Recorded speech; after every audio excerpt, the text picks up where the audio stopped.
Tinatay na namin sir, yung order mo. Oh, siguro mga gabi pa ito maluto. Dalan namin dyan.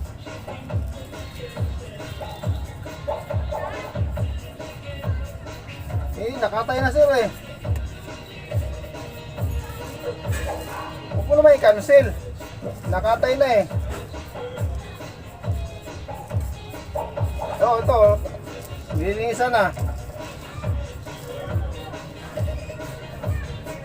Ay di pwede sir, di pwede cancel kasi nalinisan na eh. Nakatay na eh. Dapat nga hiningan kita ng down eh. Kahit kalahati man lang sana eh. Tapos yung kalahati sana pag-deliver. Hindi pwede sir. Kasi nakatay na eh. Paano yan? Hindi pwede.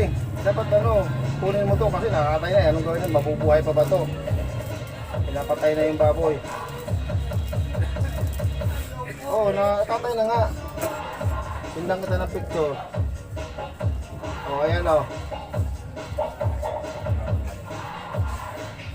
Oh, di ba? Nakatay na. Hindi pwede sir. Usapan naman natin yung mga alas 6 natin ma-deliver sa inyo. Luto na eh.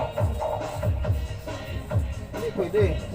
Hindi nga kita hininga ng pan-down. Higit kalahati eh. Tapos kakancel mo. Hindi, paano yan? Reklamo ko kayo pagka hindi mo kukunin to, nakatay na eh. Ayan kita mo naman, nakatay na.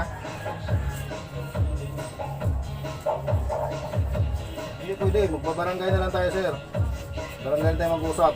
Wala kang down dito, tapos di mo tutuloy. Wala kang down dito eh. Dapat nga, kuha na kitang down, kaso nakiusap ka lang na wala kang pang down. Hindi sir, usap lang tayo sa barangay. Pwede yung gawa mo na, ika-cancel mo. Paano yan? Nakatay na. Kita mo naman, oh. Hindi, usap na tayo sa barangay. Pangit yung ginagawa mo, ika-cancel mo. Nakatay na yung baboy. Pukit wala kang down. Sige na, usap tayo sa barangay na lang.